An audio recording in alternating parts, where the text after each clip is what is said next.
Assalamualaikum warahmatullahi wabarakatuh. Kembali bersama saya di channel Rian TV. Oke, yang menarik di kubu Prabowo yang sekarang, dimana Prabowo itu digambarkan sebagai seorang yang gemoy, imut, ya. Kemudian di situ Prabowo dalam Pilpres kali ini itu digambarkan sebagai seorang yang sudah bertransformasi, di mana dulu Prabowo itu adalah orang yang kelihatan kaku, suka marah-marah, tapi dalam Pilpres kali ini strategi Prabowo dalam memainkan perannya sebagai seorang capres kali ini didukung dengan memang badannya yang sekarang oleh gemuk itu viral, ya, viral di media sosial. Apalagi sekarang itu zamannya zaman TikTok, di mana lagu-lagu kemudian sesuatu hal, apalagi jogetan-jogetan seperti ini itu mudah diviralkan sekali, sehingga sangatlah efektif sekali, di mana Prabowo kali ini kampanyenya mengusung sesuatu hal yang happy, kemudian didukung oleh gaya Gibran yang santuy, kemudian menjadikan sebuah happy dan santuy. Dan ini sangat mengena sekali di kalangan anak-anak muda yang memang sekarang yang banyak, ya, ibaratnya memegang HP, istilahnya banyak anak muda yang sekarang memang melek gadget, ya. Di situ pasti sangat mudah yang namanya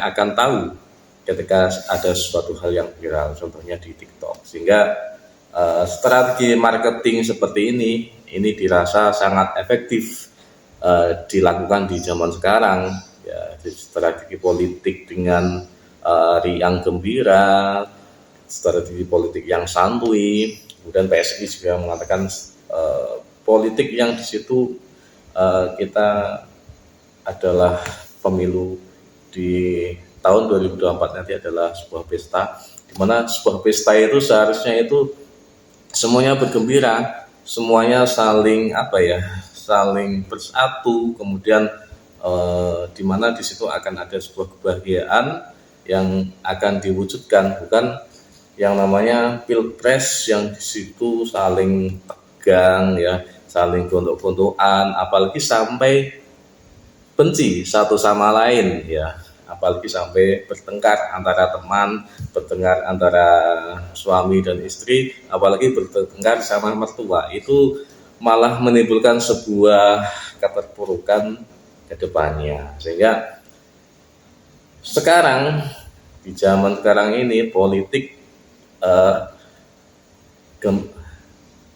gembira, ya, politik yang gembira, politik santuy itu lebih mengena di hati masyarakat Indonesia. Apalagi target market, ya, di Pilpres kali ini adalah para Gen Z atau para generasi milenium, yang di situ sebagian besar, bukan sebagian besar, bahkan semuanya itu adalah melek yang namanya media sosial. Sehingga karena Gen Z atau pemuda milenium ini sekarang menduduki mayoritas penduduk Indonesia, di mana sudah sampai 60%, ya, yang menjadi pemilih muda sekarang. Sehingga ini sangat efektif sekali, terbukti dengan sekarang banyak isu-isu yang mendiskreditkan Ganjar, yang banyak mendiskreditkan Prabowo, ataupun banyak yang mendiskreditkan Gibran, itu tidak mengena sama sekali. Kenapa tidak mengena? Kita bisa membuktikan banyak survei yang sudah ada, itu semuanya mengatakan bahwa Prabowo itu elektabilitasnya bukannya turun, bukan mendowngrade, tapi malah upgrade lagi, malah semakin tinggi, ya. Dengan adanya banyak serangan-serangan, itu malah sekarang, ya, politik yang ditampilkan oleh mereka berdua, pasangan capres dan cawapres ini sangat efektif, ya, sangat laku sekali, sehingga visi misi yang disampaikan kepada mereka itu mengena dengan gaya-gaya santai mereka, bukan gaya-gaya kaku mereka. Di tahun ini, di Pilpres kali ini, Prabowo mengingatkan kepada pendukungnya untuk tidak menyerang paslon yang lainnya, untuk tidak mendiskreditkan paslon yang lainnya, atau tidak ingin menyerang kubu lainnya. Prabowo dan Gibran dalam Pilpres kali ini ingin merangkul semuanya. Jadi kalaupun nanti yang menjadi presiden siapapun, nanti akan diharapkan bisa bersatu menjadi satu kesatuan negara di negara Republik Indonesia ini. Sehingga ini sangat efektif, yang namanya joget gemoy seperti ini, dan itu terbukti dengan semakin naiknya elektabilitas Prabowo Gibran di angka 40% lebih, dan malah mendowngrade nilai dari Ganjar Pranowo dan Mahfud MD, karena selama ini Ganjar Pranowo dan Mahfud MD setelah Gibran masuk menjadi cawapresnya itu banyak mengkritik Jokowi.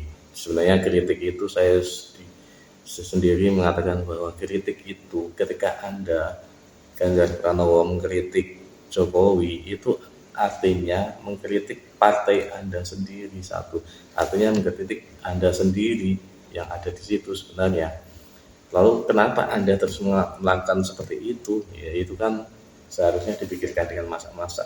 Sampai Puan mengatakan akan mengevaluasi terkait masalah serangan-serangan yang dilakukan oleh Ganjar, kemudian kritik-kritik yang dilakukan oleh Ganjar yang sampai membuat elektabilitas Ganjar Pranowo sendiri semakin turun tajam ya.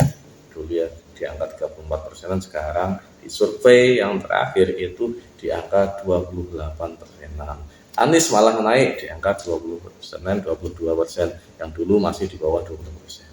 Sehingga kami khawatir ya kan, Ganjar Pranowo ini kedepannya malah semakin turun seiring dengan banyaknya kritik yang ditujukan kepada Jokowi, sedangkan masyarakat yang masih mencintai Jokowi, non partai politik sampai sekarang seperti saya, itu akan tetap mengikuti yang namanya Jokowi.